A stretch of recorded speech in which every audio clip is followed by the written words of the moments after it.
Welcome, welcome to our weekly New Global Media talk show. Today is June 30th, 2024. Today we're gonna be speaking about drugs. Example, Kush.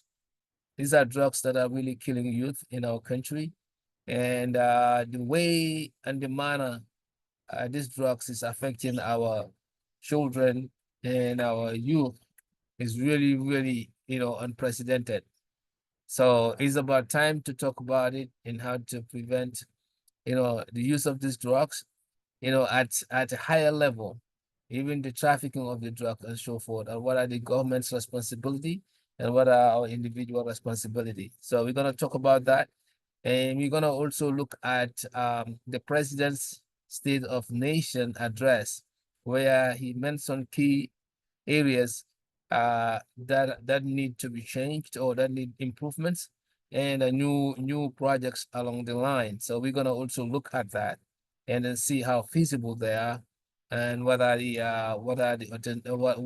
authentic about those proposals. So I have my co-host Sam Ceesay. Sam, welcome to the show.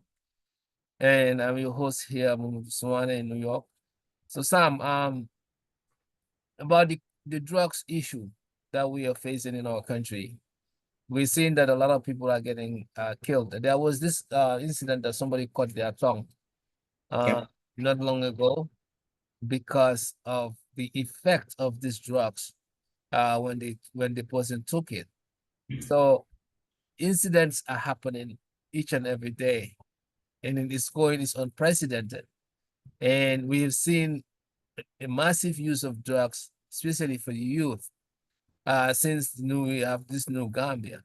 So what is it that we need to look at, and why is this happening? What is the root cause? And also how can we control this at government level, at individual level, at family level? So if we don't talk about the drugs, we're definitely gonna be talking about, things that are really, really not priority. Because I think drug consumption is a key priority in the Gambia. So I welcome you, Sam. We have our other co-host who's joining us shortly, but Sam, we can start, go ahead. Yeah, thank you. Thank you, Mrs. Warner. Thank you. As we all know, drugs are bad for us. They are bad for people, bad for us, either way you look at them. And I know that it's fair to say drugs are all over the world. Every country is fighting drugs. Now, in our country, in Gambia, that we're concerned about, being such a small country also should be much easier for us to fight drugs. I think our government, if our government get really engaged in fighting drugs and create something called war on drugs, I think it's going to help our people because matters are getting worse. Not only the drug usage continue to happen, but then there are newer drugs like the Kush that's been all over the social media lately, killing people. One person alone dying from use of drugs is one too many, let alone multiple people. And then you have multiple people hospitalized because of the same drug. What is the purpose of the drug? Why do we use drug? These are all things that we all need to consider, and we all need to feel sorry that people are dying of using this drug. And I've stated this in my WhatsApp audios as well, showing that one of the things that the government can do, because we need to fight drugs, and I'm glad to see that the government, the president, really changed the head of the drug enforcement officers to a new person. And I hope that new person will listen to these audios also, and this video platform here as well, to do something about drugs and do something rather urgently, because this is a sense of urgency. Something that comes in that is killing your people, especially, is originating from another country. They associated Kush with Sierra Leone. If people from Sierra Leone are bringing Kush to our country, that means we don't have tight borders. Even though our government is our airport officials have recently caught some cocaine exiting the country, going out of the country. So it makes you wonder. It's not only coming into the country, but there are some leaving our country as well. So that means Gambia is being used as a drug trafficking country. Drugs are coming, but some are leaving. We need to tighten that security. We need to tighten our borders. We need to tighten, and one of the ways that the government can do to help themselves is to really uh, uh, go and acquire some drug sniffing dogs. Dogs do a very good job in drugs, in identifying drugs, in sniffing and knowing things. We can have equipment and weapons and all of that stuff, but having dogs there, those animals are very good in sniffing drugs. They need to have plenty of them at the airport. They need to have them in every port of entry. If you go to any port of entry that people could come through Senegal and drive into Gambia, that checkpoint there should be a very important checkpoint. Every luggage need to be scanned by the dogs. The dogs need to be able to sniff the luggages and help those personnel that work there be able to identify and search and identify and capture drugs and stop them from entering our country. But not only that, be able to arrest these people, these traffickers, arrest them, prosecute, and put them in prison so they don't distribute drugs anymore. And if they are found to be people that are from other foreign countries, just like every other country in the world, when you find criminals with criminal activities that they are convicted of and you put them in prison, right after prison, there's a lot of countries that are deporting these people. We need to do the same strategy. Anytime there's a plane coming from Sierra Leone, we need to have all hands on deck on at the airport, and enforce the drug. Every luggage need to be searched, but having dogs there will help facilitate that search very quickly and efficiently. To make sure they go through all of that, not trust anybody, don't let anybody go. Every luggage pass through it to make sure that they can identify these drugs and stop them, but also catch these people, these bad guys that are bringing the drugs in the country, because it's killing our youths. It's killing our youths. And I feel so sorry for those families. And especially when I saw that one that really cut his own tongue, and it's really bad. That was a tragedy. That was a tragedy, and it should not have been happening in our country. So first, the enforcement should be from the government with the drug enforcement agencies. But I also want to expand on that. Not only leave it to the drug enforcement officers, but our police officers need to be trained and they need to be equipped. They need to have dogs to go with as well. And I also said this earlier in my my WhatsApp audios that I released yesterday and last month too. When Kush was first revealed, I made some audios about that. They, instead of our paramilitary, we call them the what is it called? The paras. Yeah, paramilitary, yeah. Yeah, the paramilitary. Instead of going after people doing their own protests, a civilized protest, exercising their constitutional rights and sending tear gas, firing tear gas on those people, why don't they deploy them to go look after drugs, look after the criminals? Not only drugs, but there are criminal activities happening in our country, especially at nighttime. People are getting kidnapped. People are getting killed. People are getting robbed. Compounds and homes are getting robbed. Places are getting robbed. I mean, there are all kinds of criminal activities. The paras have their guns, they have weapons, they have vehicles, they have all kinds of vehicles. So why don't you deploy them to go after the criminals so we can stop the criminal activity in our country? That would be more efficient for their job rather than going after people that are exercising their fundamental and constitutional right just in a simple protest.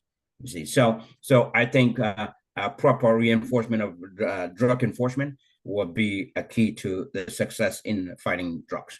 And I'll call it war on drugs. Thank you.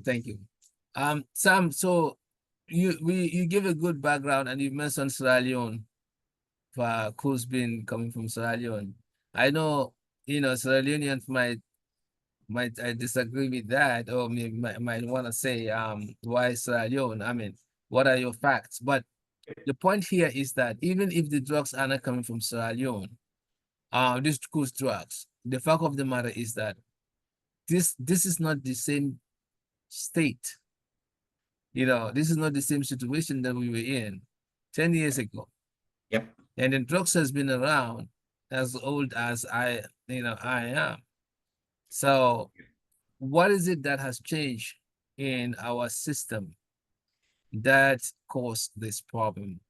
Yep. The fact that it is now available to the youths, and then they can use it, and then to the point that it destroys them. What has changed, in your opinion?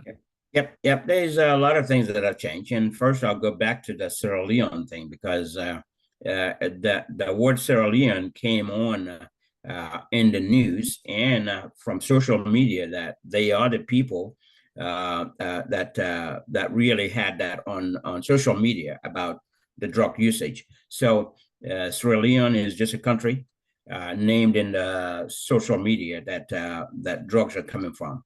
However, I think it's very, very, very, very important for Gambia to really look after drugs and look after the people that are drug traffickers. Very, very, very important to make sure that we follow the trend. We have the people that are fighting the crimes to make sure that our Gambian people are protected.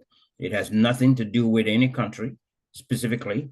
It's more of a war on drugs and fighting drugs all over the country because it's very important. It's just bad for our consumption. And the other part is why now? Why do we have all this now? Well, criminals continue to up their games every time. Drug traffickers will continue to up their game, so as the security personnel. They need to continue to up their game as well. However, there are certain things that contribute to certain use of drugs that escalate the use of drugs. That includes unemployment, and unemployment will cause that. Frustration will cause that, and people being deported from other countries come home and they have nothing else to do, nothing else to do. They believe that getting into drugs, using drugs, because they heard from the other people that when you use drugs, you can forget everything. It will change your mindset. It will change everything. They believe in those kinds of mentalities that the drug is what's going to help them not to go through the frustration so they can go and sleep. Well, instead, the drug is actually destroying them. Is going to destroy them. Once they start certain things and they get addicted to it, it's very difficult to stop it. Very difficult. So there's a lot of things around the reason why people use drugs. Okay. Now, you also mentioned the fact that like the enforcement, instead of chasing going after the good people, protesting and all of that. Yeah, those are the good people. Go after the bad people. So, in fighting drugs, do you think that we should be, we fighting, at the wrong area or wrong places? Because the people selling it, in the local market, those are getting the end product. Yep. But the real traffickers are the ones that actually are the ones that are the cause, because those are the ones who know how to bring the drugs into the country and to the ports, and then they are the one who deal with the big shots up there to make it possible. So if we really seriously want to talk about fighting drugs, why should we be focusing on the little guy who is on the street corner, while that person is just selling the end product, the small piece, just the smallest amount. Yeah. While the junk, the ones coming with the tons of containers, or coming with the huge amount and distributing it, we are not.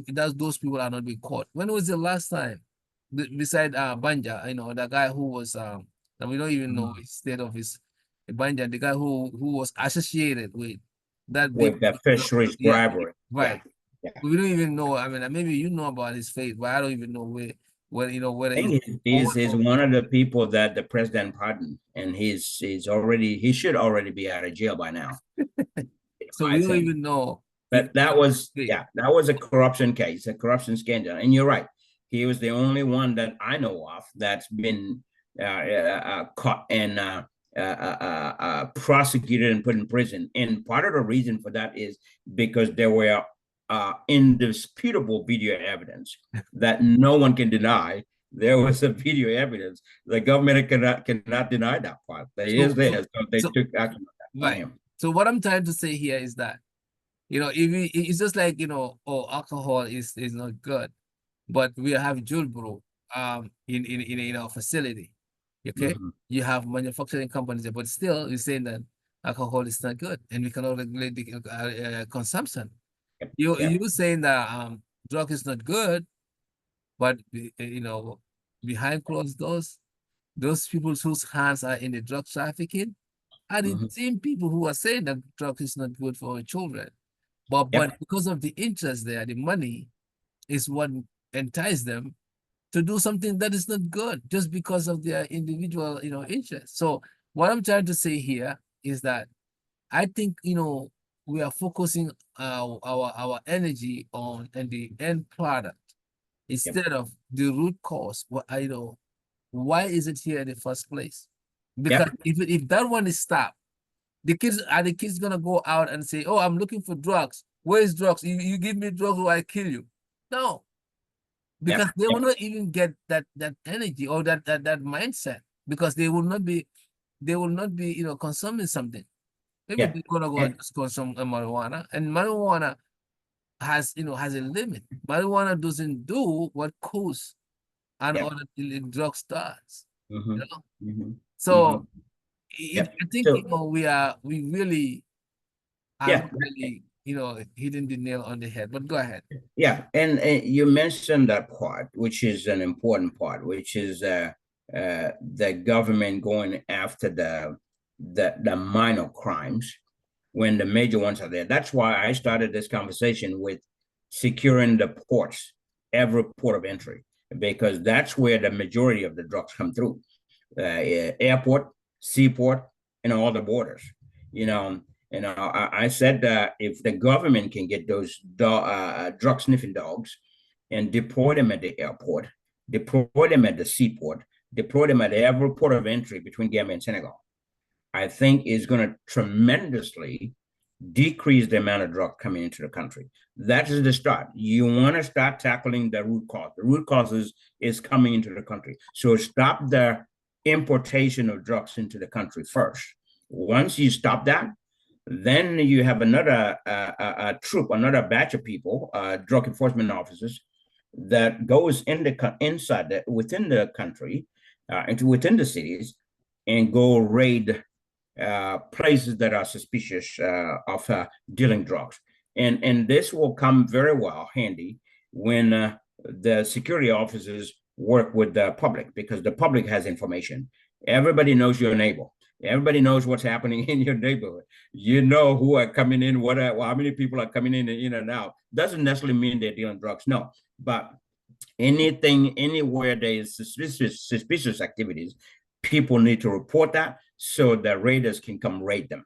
They can raid them. If they find anything, they will have the legal rights to come and raid them. If you have any suspicious activity anywhere, the security personnel has the right to go check that out. They will come and raid them. And if they find drugs, they will capture them as well, confiscate the drugs, but then capture the people. If they don't find any drugs, say thank you. We just wanted to check. We got tips. We wanted to come and check them ourselves Right. and set them free. That's just that simple. While we stop in the importation of it, we have another troop in town that is going and raiding. And that's why I said the war on drugs is a war on drugs. It needs to be enforced at all levels. I don't condone anyone using drugs at all, but at the same time, I want the government to focus on the big picture. Go after the big elephant. Don't go after this one guy sitting on the corner of the street, or two boys sitting in the corner of the street drinking their tire and smoking marijuana, smoking pot or something. Where did they get that from? That's where you need to go. Don't go after those people. Go after where they're getting it from. If you So cut the source out, that's the solution for it. go after them, and then after you get them, you show an example. Because Yep. in order for you to stop, this act of trafficking, and mostly this business, folks, this usually is a business. Okay, it's just like any Yep. drugs, like any drugs, pharmaceutical companies, all are doing business. So once you get hold of the key people involved, or you saw an example by punishing them, by putting them to jail, like prosecuting them and putting them to jail. That would deter the practice. And Yep, yep, again, it has to be from top down. I mean, have yep. to go bottom up is not. I don't think that is realistic, because you're just No, gonna that's put too yeah, many people in jail who will not make a difference. If the big guys are bringing it in, they still somebody's gonna sell it. They will find somebody to sell it. So, but if yep, you're cutting down from the top, then you're minimizing the flow down of the drugs. And once we don't have enough drugs, I mean many drugs in the country, then now the youths will be free to look into other things, and then where they yep, could be productive. But yep. Cutting the source. yes, one thing I want to say, you know, um, our families now, and our families and individuals, our friends, like brothers and sisters, Yep, what is our role in this in fight against drugs? Because we also have a role to play. really, absolutely. Yeah, and then if we don't play that role, we might actually be losing the fight against the drugs. What do you think? Yep. Every head of household, every mother and father and brother and sister, we all have responsibilities to look after each other and watch each other's back. If you notice your young kid, your young boy or girl is has a change in behavior, because that's where you're going to notice it. The change in behavior.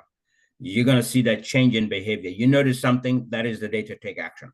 That is the day to bring them in and sit them down and find out what are they doing. What are they doing, and do everything you can to stop it and everything you can to discourage the use of that. Show them consequences. But at the same time, so that's one part. Families need to do their part. You can tell when somebody's on drugs. You can tell. You see them, they're high. There are different signs that tells people that somebody's on something. All right. The other part is that I want to encourage the government to do is, like I said, to create a war on drugs and try to fight them from every port of entry, try to fight them internally. Once they have every port of entry secured with drug enforcement personnel, now not only that, in every port of entry, we know that they do have police officers, they have drug enforcement officers, they have custom duty officers, they have immigration officers. All of these are there. They need to add drug sniffing dogs to those people, at least two of them, so that the dogs can also get arrested, rotate shift by shift, maybe three. They can do three shifts for the dogs, but to start with, two is enough. Just to start with, having two dogs in there, that's enough. That way they have 24-hour coverage. So now once they do that, the president can declare war on drugs, right? War on drugs. Here's a perfect example that I like for them to use.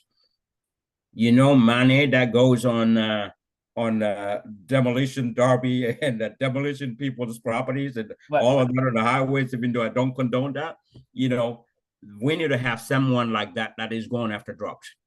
That will be protected with the military gear, with militaries and real force and guns and cameras behind him. They go knocking and raid different places with guns. They need to go raid. They shouldn't be shooting anybody. They just need to go raid places unexpectedly and put it all on camera, film it, put it out. And when they capture somebody, put their face on camera. So everybody knows that this person is a drug dealer. We all need to identify them. I mean, there's no need to protect criminals' identity. We need to reveal them out so that everyone knows they are. And not only that, that sends a strong message to the rest of the criminals. They are going to say, whoa, they started this, now they're coming. So wherever they are hiding, they're going to start to run. They're either going to stop or they're going to run. And they're right, going to run and get out of the country. That's what's going to happen, because they know if not, one day this war on drug people will get to them and they will be put on camera. Even their family members will see them. They will be very embarrassed. The whole country will see that. And they need to follow that case all the way to court. When they take them to court on drugs, they need to prosecute them and put them on camera. People need to know who these are and why they're bringing drugs into our country, because drugs are killing people. And like I said, one life lost is one life too many. So I have no exception for anything like that. As long as we're fighting drugs, I think we need to follow every step from their homes, arresting them on camera, taking them to court, putting them on camera while they're on the stage. And when they take them to prison, put them and show the whole country on national television. This drug dealer is now in the prison where they belong. So this is how I look at drugs. I mean, like I think drugs comes, parallel to corruptions. Because if you look at the war on drugs and war on corruption, the government is very soft on this. Why? Because strategically, if you look at corruptions, right, and if you look at drugs is something that the real criminals are the big shots. Let's face it, Yeah, the yeah. criminals are not the ones Because sitting in the containers court. of drugs came into our country, and Yeah. we know that. Then there is money involved in drugs Yep. that make people rich very quick. Yep. So anybody at the position of power could, I'm not saying they are, but they could use, this avenue to enrich themselves. So just so as corruptions, when nobody's watching, they could come and then do anything that could make the money. So I think, the reason why the war on corruption hasn't been, won still is because people in This power, government is not ready to win people that. in power are They're really not, benefiting from they're it. not set up to do that. Exactly. The same way the war on drugs, even though it's killing our people, and we have to call it spade a spade. Even though it's killing our people, it's destroying us, but some people are benefiting from it. And these are the people in Well, power. yeah. So, So I think, we gotta get somebody or some people who gotta say, let's stop this nonsense. Let's fix our situation, regardless who benefits from it. You gotta work and get paid. You gotta do it the right way. So let's cut the corruption. Let's cut the drugs stuff, no matter who is benefiting from it. And let's straighten ourselves. And our children could could have a good life and be drug free. And they could focus on things that matters.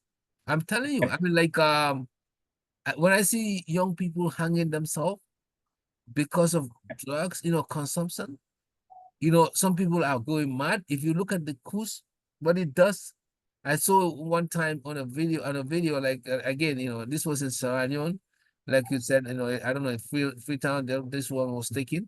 Somebody was bending until he bent on a car, you know, and wow. then leaning on a car. The car was standing in the traffic, and then the person didn't fall down, but it bent Like, yeah, yeah, yeah. I don't know how to call like a warsaw, like it bent like that, so Mm-hmm. this thing is really, and some people are, you can see putting some stuff on themselves, trying to cut themselves because the drugs is getting into their body. Dangerous, yeah. So Dangerous drugs.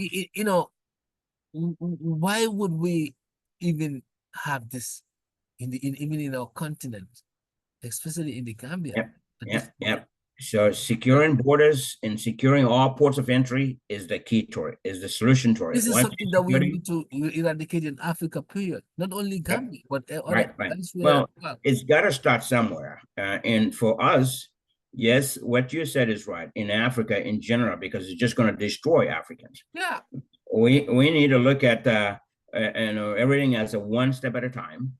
For Gambians, we want to exercise that in our country, practice that by securing our borders day and night, 24/7, 24 hours a day, 7 days a week. And when you have those guards on duty at every port of entry with dogs, once they do that and secure that, and people coming through Senegal will realize that you cannot pass through Gambia. You cannot take this to Gambia because either way you go, they will catch you. Now, Senegal may practice the same thing, and then they will practice the same thing with their borders, and then whoever they're bordered with can do the same thing. So it will go on. If it's a good practice, it may go on. But like I said, in order to fight certain things, you've got to end impunity. And the president could use his power and say, you know what, let's launch a war on drugs. Whoever is caught in it, you put yourself in it, and there's not going to be any pardon. You're going to be dealt with like a real criminal. So if they go and after securing the borders, then they go raid places. Whoever is involved in that, wherever they sell, wherever the trafficking is, wherever they keep the bulk, whoever is involved will all be prosecuted. There's not, even if it's the vice president of the country, if he gets involved, any minister get involved in it, they will be prosecuted just like that, just like a criminal. If they do that, the president launched that, boy, we will see a difference. You know, there is a way to handle everything. There are certain things that you want to handle as quickly as possible because they are very dangerous. And there are certain things that you want to follow the root cause of it and take your time and follow and follow and follow until you get it. But to me, it's just like putting out fire. When a house is on fire and they call 911, a police or fire department get to that house, they're not looking at who started the fire. They're not asking who started the fire, where did it start? No, they want to put the fire out first. And then Then go back to do the the question. analysis, then go to the analysis and find the root cause. Yeah. You don't want to look into the root cause when the fire is still burning. So you got to put the fire out first, then look into the root cause. So same thing, we need to put the drugs out first and look into the root cause. And but knowing that the root cause is entering the country, we can eliminate that by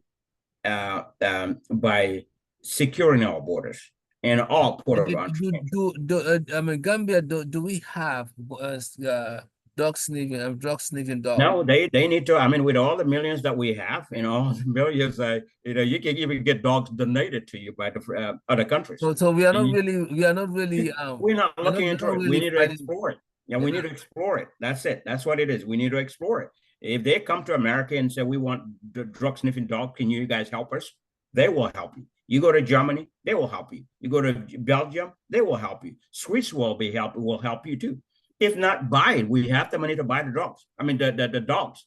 So we have the money. We could do And that. then airports, ports, and stuff like that. Oh yeah, Like airport we can and have. seaport, then every port of entry, everywhere that vehicles can drive from Senegal to Gambia, same place. It's just like every border, from Khartoum to Koina, every border. There are immigration officials there. You already have custom officials there. You already have police officers there. Well, put drug sniffing dogs with those drug enforcement officers. That's it. You put that in there, and we start enforcing. And all of those should also have cameras in them. So there's no negotiation. Nobody can hide and try to do anything there. They should have cameras. But before we get to cameras, let's get the dogs. Let's just get the dogs to help us sniff the drugs and get them, And then and on the stop this. family level, we should also make sure that we watch out for our kids when they have started having, I mean, Yeah. It's behaviors, the behavior. You got to look at the and we behavior. investigate. Let the Yep. community also play their role, because Yep. each Yep. community, we know each other more. Like we should be able to have community organizations and community Yep. people who will Yep. also be fighting against drugs. Because Absolutely. when communities are concerned and they look after for each other, they could tell, who is selling it and who are Yep. the people consuming it. And then Yep. we can do community activities like, like seminars or, like some gatherings and trying to talk. People can come and speak to the youths about, how to stay away from drugs, what drugs Yep. does to you, what drugs do to you, and then what are the, some of the activities that you can need to focus on instead of, like having to take this, deadly drugs. So I think, Absolutely. it is a Yep. collective responsibility, getting this dog sniffing, dog sniffing dogs, getting Mhm. the, cameras, getting the government prosecuting Yeah. individuals, especially the top dogs, trying to, like stop the drugs coming to the country. I know drugs, money involved and all of that, but the lives of our children, our future is more important than, individual gain. And at the same time, it should be punishable, just like corruption should be punishable. Always, yes. Yeah, and then could we do Yep. collaboration with other neighbors and other countries and make it so Mhm. that, like we fight this together. Because Mhm. if we don't fight against drugs, I'm telling you, the drugs will conquer us. They fight against, will fight us and then conquer us in the end. So this is what we don't want. But Absolutely. definitely, this is a great and very interesting topic. And Yeah. if you have anything before we transition to our second topic, we can just the final point. Yeah, no, we can move on. We can move on to the next. I think it's very important, and people need to know, the consequences of drugs and drug usage. Very, very important for people. So I think we've covered quite a bit in here. We can go to the next level and talk about what's next.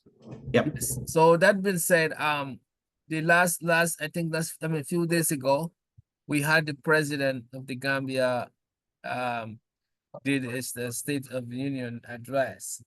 He mentioned so many things there that are coming up and what the nation where we are. As we know, Gambia is still struggling. We don't have the electricity that we need. We don't have the water supply. The cost of food very high, cost of living. Gambia is still struggling when it comes to security. You know, we are not secured at all. That's why the OIC actually failed. One of the reasons why, because we haven't demonstrated that we are a secure nation. Yeah, so Mhm. the delegates, did not show up. They only sent representatives. So this is another area that concerns people. We also are failing in agriculture. We are not producing any agricultural products on our own. All we're doing is import, import, import, and that costs us higher value of products and inflation and so forth. So we're gonna, like the State of the Union, the president mentioned that this government is committed to economic growth and prosperity, as well as reducing inflation and debt vulnerability while maintaining prudent fiscal policies.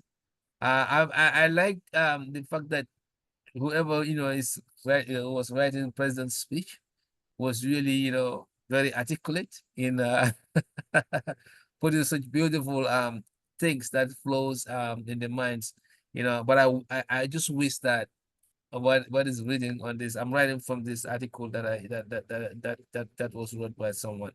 But he's also mentioned that we have also rolled out an integrated financial management system to the all local governments and authorities, and create a state-owned enterprise commission and enact anti-corruption law at Act 2023. And these reforms seek increased physical transparency. So I want us to go point by point what the president is saying. So we analyze it because I think that's the best way. We are here as a citizen to give our thoughts and our experience based on our experience. We are not here to be like against anybody in particular, but we Sure. want to give everybody a doubt. But we want to give the president a doubt. So he mentioned this financial management information systems that they do with the local just to manage the finances, and also they also put the anti-corruption. What do you know about that, Sam? If Well, I would say that I've been talking, I've released a lot of WhatsApp audios, and I've been talking about corruption in the economy. And one of the things that I said is um, the five key ingredients in stopping corruption. And those of us that are listening to this or that will watch this later on, that have also followed my audios, they will realize that I've said all of this. And one of the key ingredients in stopping corruption is reform financial management system. Now, if I hear the president saying to reform the financial management system, an integrated version of it in the all of the civil service system, that is good news. That is good did news. they copy the Now, president copy that from you? I don't know.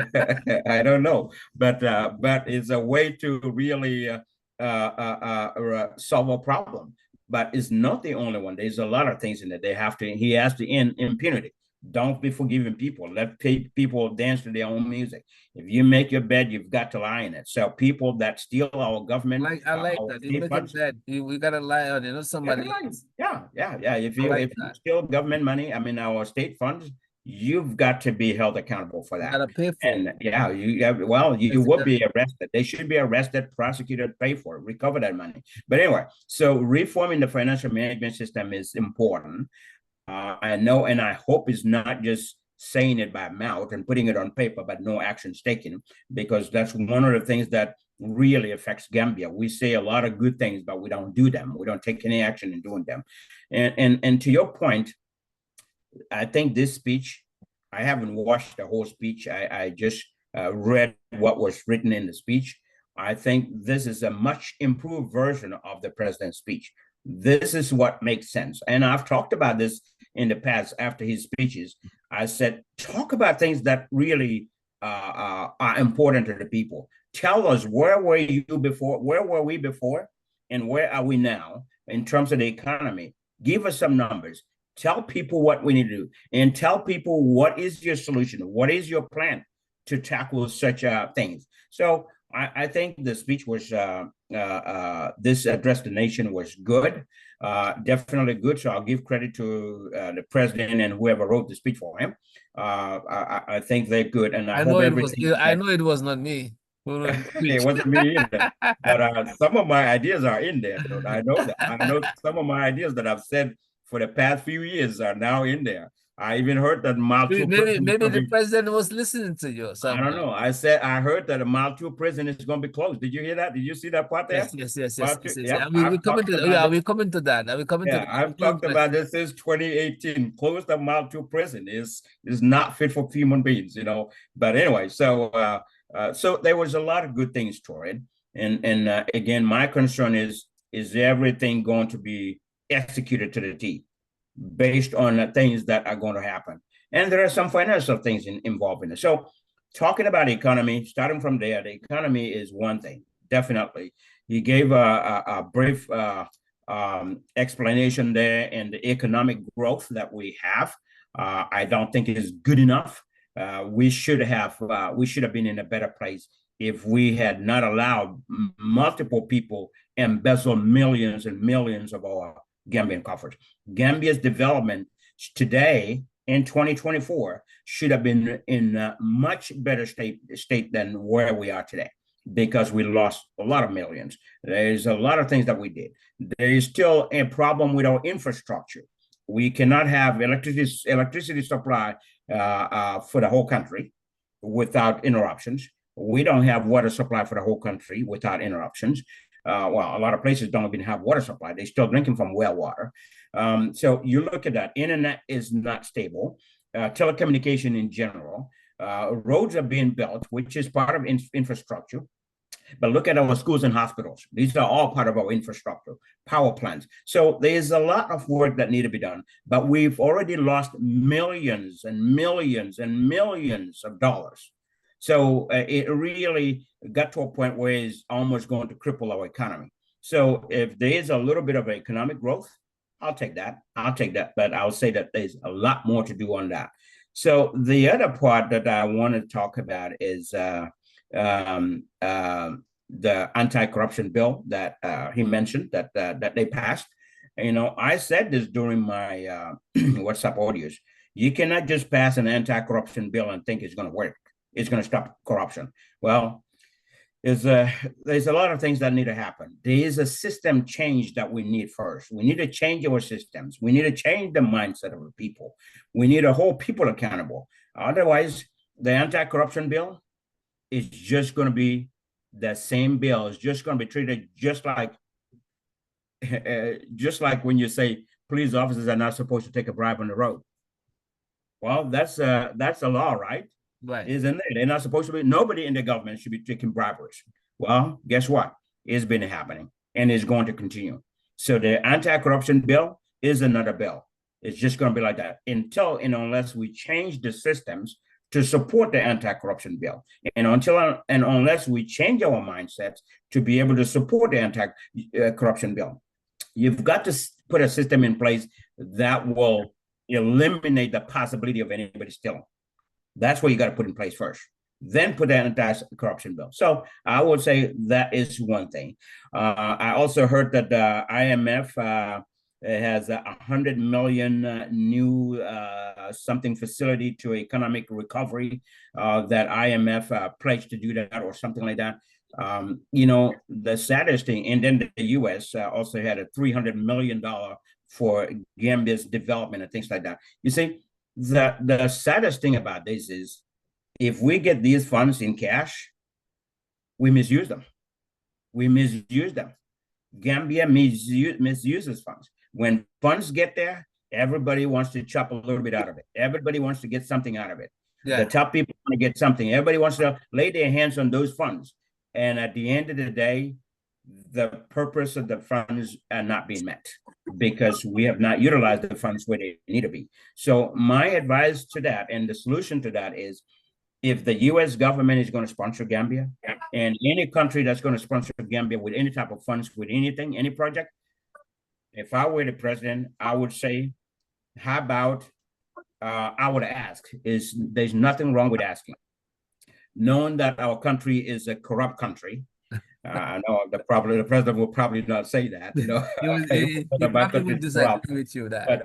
But because if he says that somewhere, then he may not get very good responses. But knowing that the country is corrupt, right? You had funds in the past since the president was elected into the office. There has been a lot of millions poured into Gambia. Where are all those monies now? Where is all those millions? So the best way and the best approach to that is, if you're going to help me build a hospital, I don't want the money. Don't give me the money. Just come build a hospital for me and hand me the keys. That's it. That way, no Gambian has any chance of taking any penny out of it. Don't give them any money. So any aid that we have moving forward, that should be our strategy. We don't want to take any money. We want you to help me, bring your own people, come and build it, hire our people to work with you, but be responsible 100% of the whole construction from start to finish and hand me the key.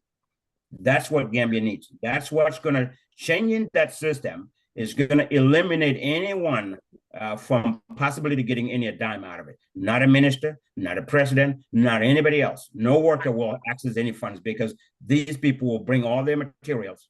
They will bring them in and build what they need to build. So with these $300 million and all the funds that they talked about, I would prefer that it goes that way rather than handing it to Gambia, because once it gets handed to Gambia, half of it will be spent by individuals. Oh, okay. Yep. Yeah, thank you. I agree with you. I agree. I think we have Mrs. Boach is online. Yeah, Sister Boach online, and welcome. Yes, my people. I really miss you guys. We miss you too. I'm sorry. I was really caught up with the new job. Yeah. Congratulations on that. Congratulations. Yes, absolutely. Yeah. I hope it's going well. You can just comment. We were just analyzing the president's speech, but yeah, we've touched the drug issue, which I know you're passionate about. So, but you can just give your analysis on that, and then you can just conclude with what is left on that. Yeah, he has some ideas. He has some talking points towards the drug issues that we just talked about, especially Kush. So, we can just Sam, if you don't mind, we can just allow her to give some I will off my camera a bit. I'm sorry, viewers. I was on my camera about kids out here, so no problem. It's the message that is important, right? Yeah, that's right. Yeah. But anyway, I'm really happy to be back, and sometimes I do listen, even now I'm not in the platform, but I was just caught up, like I said, with my new job. I was traveling over, and now I'm getting settling down. So Alhamdulillah, and it's a very nice place, Denmark, and so on. But anyway, like I said, or like you said, the drug issue in the Gambia is getting out of hand right now. And still now, I don't hear any statement to be said by the Minister of Youth and Sports or law enforcement agency. If that happens, then correct me. And the president himself, because one thing we have to understand is if we say the government, the people are the government, and the people make those people to be in that place, and we are the one paying them because through our taxpayers' money. So if things are happening and they're getting out of hand, what is the responsibility of the state? What is the responsibility of the society? What is the responsibility, even the alcalos? What is the responsibility of the parents to make sure they have to help and they have to support those young boys abusing, killing their career, killing their future? And they are also dragging along young, promising ones. Because now you can see even the girls, young girls, we will never thought of by then Gambia, we will never ever thought the young girls will be involved in this terrible, terrible behavior of using Kush. Not only Kush, dinner bars, alcohol, and a lot of things because this alcohol also is giving a lot of kidneys. I don't know why our hospital or our Ministry of Health is not making the sensitization. I have seen Bright Star Entertainment have taken up that challenge to make sure they have to create awareness of this cruise, to tell people what can it do and how it's killing people in the Gambia. And that's a very commendable thing. But why the Minister of Youth and Sport can also be innovative, not to say this is not my area, to be innovative. The head of the youth, the National Youth Council can. The youth are on our jurisdiction, and we are the one responsible to see how best we can shape their future. So the best thing we can do, let's invite the alcalos, the community heads, the councillors who are dealing directly with the communities, the youth leaders who have voice with the youth, who can bring the youth together and change their mentality. And the youth can listen to them, go to the ghettos, make a project, ask for the government. It's an emergency project which has to be dealt with, which has to be addressed. And then they go over, not only in the Greater Banyu area, because most of the time, if we are talking, we think Greater Banyu area is the only problem that Gambia has. No. If you go to Basse, if you go to LRR, if you go to CRR, there are youth, a lot of youth there, they're abusing themselves. So what is the standard they are taking? And it's killing people. It's affecting, even when I heard this Kumasinyan story, saying that yes, sometimes she normally use drugs. So who knows? And it's killing. Even yesterday, I was watching a documentary or one program in Senegal that some men in the village, they call one of their women elder and then try to seek an advice and help from her to help them to make sure their women are using this tobacco. How they will stop this tobacco and using it through their private part, using it through sniffing. How that woman can help them because she have a voice among the women. So these are the things that also we all have a stake. Not only the government have to wake up with this thing.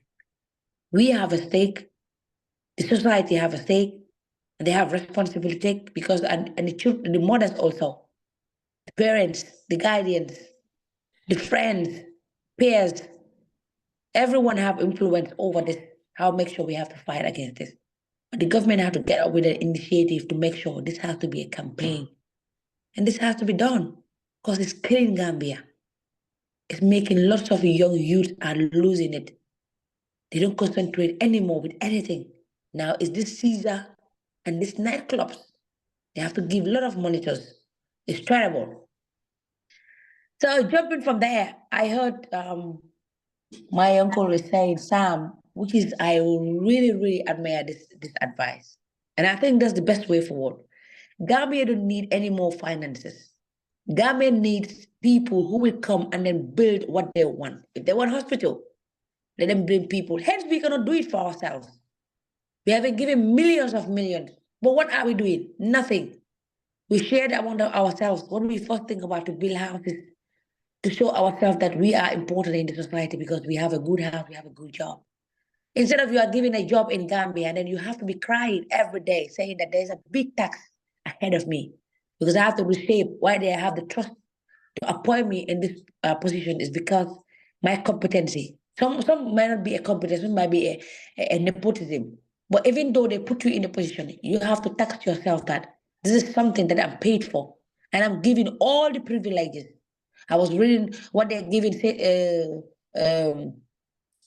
This guy, the deputy speaker, Sitting Sirinyai. Sirinyai is receiving per month nearly $100,000. for doing Gambians, what? we are joking. Trust me, we are really joking. We don't know what we're doing. But for Imagine those people put our country into risk. And now, what pains me most is they will say that politics has no morals. Sorry, I'm in the platform. If not, I would say fuck that. That's bullshit. Sorry for my manners to say because this is out of hand. Yeah. We jumping around doing whatever we want in that country. And people are saying politics has no more or whatsoever. I don't get that. Sometimes I debate with my colleagues because we have a very great platform that we discuss about the affairs, and which is great people are there, which also have the interest to see how Best Gambia can go forward. Commend them for that because it's my group and we're doing very great. But sometimes I have this agreement with them sometimes. I said, look, Gambia don't have problem with the society. It's the leadership that we have problem in the country. Because if the leadership is correct, now let's take ourselves. Okay, today, most of us are Muslims. Who is our leader when it comes to Islam? It's Muhammad sallallahu alaihi wasallam. Why are we always quoting ourselves to be like him? Because he was good. I know he was perfect. His Sahabas, Abu Bakr, they were all good. They were good leaders. Even when he left, even when he died, the people who succeeded him, they were good. They were doing things to be exemplary. A leader has to be exemplary. I'm not saying we are perfect. We cannot do everything to be perfect. Now, what I believe is we need to come up people who are at the positions, not only the president also. Sometimes we might not, you have point figure, yes, he's the head. Because if the body have a problem, the head also have a problem, obviously. But people in the Gambia, those who are having positions, who are handling positions, we are not doing the work. If people are saying the youth are lazy, you know what I said? I said the ministers, the people, directors who are there, they are more lazy than the youth. Tell me what they are doing. They will be sitting in their offices. They will not even go for a field trip. They will just go the media will be on them. They just need the media. Post it there. But what are the impact that they are doing in people's life? If you ask me, it's not much impact. Like 1, 2, 3. Even one of my friends said, if I hear they say entrepreneurship skills, they just pick 3, 5, 10 entrepreneurs and said their land is sowing. He would laugh. He said, we're joking. My brother, Sawaneh, when I came here in Denmark, when I checked every single supermarket, every single places where youth 16 years, even one of our players on the 17 player is working and he's going to school. They engage all of them because they have a platform to give them. But anyway, let me just not go much into emotions, but let me leave you guys here. We continue with the discussion. But anyway, good to be back. And we continue what we're doing. We're doing great. People are learning and people are hearing. And now they know Gambia mo ñu ñor. We can be sleeping. You can be sleeping in your own homes, chilling with your family. It's Sunday. But you said, no, let's sit down, share our thoughts, share our knowledge, share our expertise, and we see Gambia forward. yeah. And this will be expected with every Gambian. So, Gambia, and good to be back, my brother. Good to be back. Good to be back. Yeah, thank you. We're glad Definitely welcome back. Yeah, you're settling down in Denmark, and of course the transition is not easy. But you're here, and then we're glad to have you back. So we Absolutely. definitely catch up every Sunday. But just to add up, to what you just said, you've mentioned a very important point in regards to the Kush, what went on, and then of course the deputy speaker's salary was mind blowing, and not only him, but even the even the MPs and some say the ministers. I think we are a joke when it comes to leadership. You mentioned about leadership problem. You know, not only Gambia but Africa as a whole. Any day we solve our leadership problem, that's the day we're gonna progress. Any day we solve our leadership problem, because leaders are the decision makers. Leaders are the ones that come with vision and drive. Leaders are the ones that change, you know, a nation, a community, a family, for life. If you don't have a leadership, if that can be effective, that can solve the problems and create the future and have a vision, then we screwed. So I think all this terms of like wasteful spending on salary, on per diem, on departments, on things that are not necessary. You especially look at the OIC and other failed projects. It's because of poor leadership. So I think we could take a day and then just talk on leadership and different kind of leadership, and educate our youths and then our community about leadership, because this is just one area that I have a lot of information on. I think we should do that, and then people will know what people call themselves leaders or want to be leaders are not, and that's what is killing us. We are really not having leaders. We are having people that are there for themselves. Because leaders, they sacrifice that with you. You have to sacrifice. You have to have a vision. You have to know where you are and where you're going and what will take you there. You have to know where you are, where you're going, and what will take you there. If I had to go on top of that mountain, and that's my vision, and when I get there, I know what we can do, and that will do for us. How do I get there? But if you are looking around, don't understand how to get there, then what kind of leadership is that? That's why we have leaders who are selecting poor people around them. Like this government. This government has no vision. I will, even if they have a vision, they are saying that we're gonna get to the mountaintop, but they don't have the tools. You're picking people like Sirinjai, people like other people who are gonna give you ill advices and paying them a lot of money, and you think you're getting there.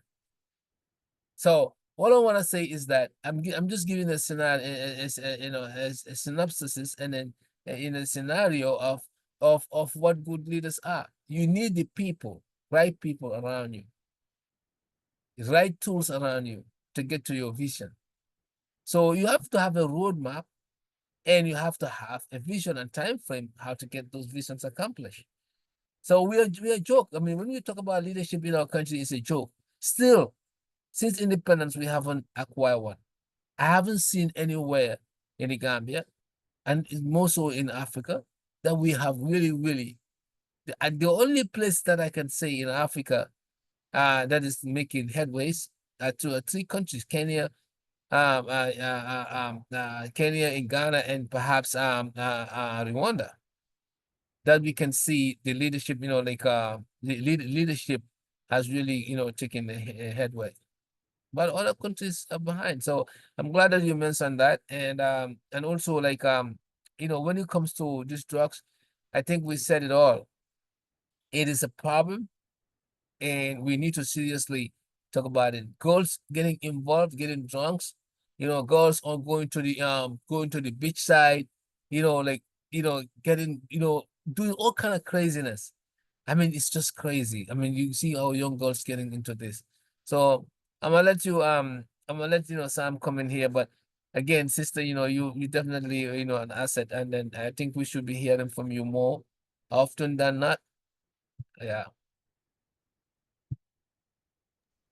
Sam, go ahead. Absolutely. Thank you, Mrs. Bouch. Definitely, we really appreciate your contribution. So I know it's not easy, especially for someone that just moved, and trying to settle down with family is not an easy thing. So thank you for your time. We really appreciate it very much.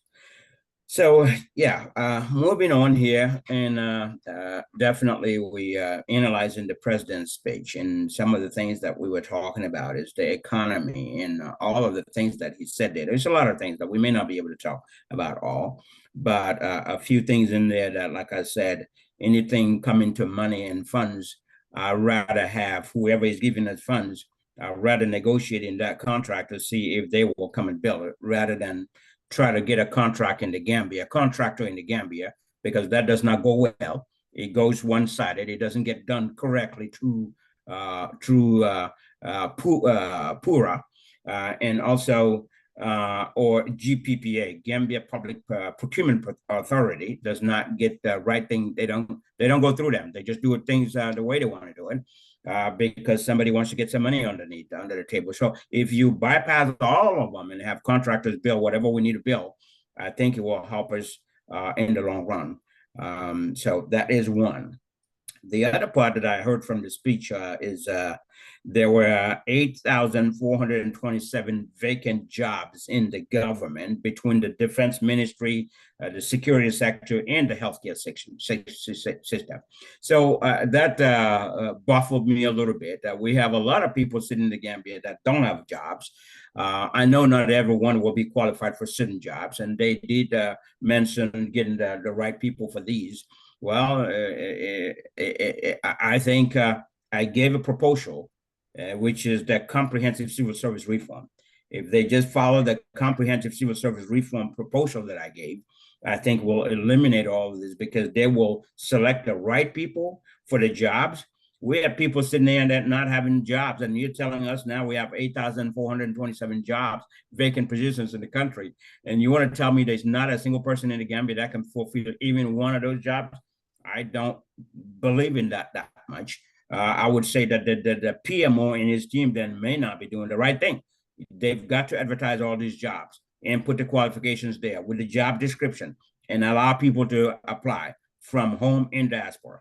They allow people to apply, people that want to apply. Then they go through this proper screening process to be able to fulfill this job. But like I said, I think that's something like a pen on paper. But is it real for real? I don't know. I'm not sure about that, because the PMO should be doing his job to get that done. We shouldn't be sitting on that when we have such a high unemployment rate in our country. So that's one. And of course, that comes along with 83,155 employees in the government, the civil service and public service in the government. You have 83,000 people that are hired in the government. My comprehensive civil service reform will help them go through these positions. There may be some elimination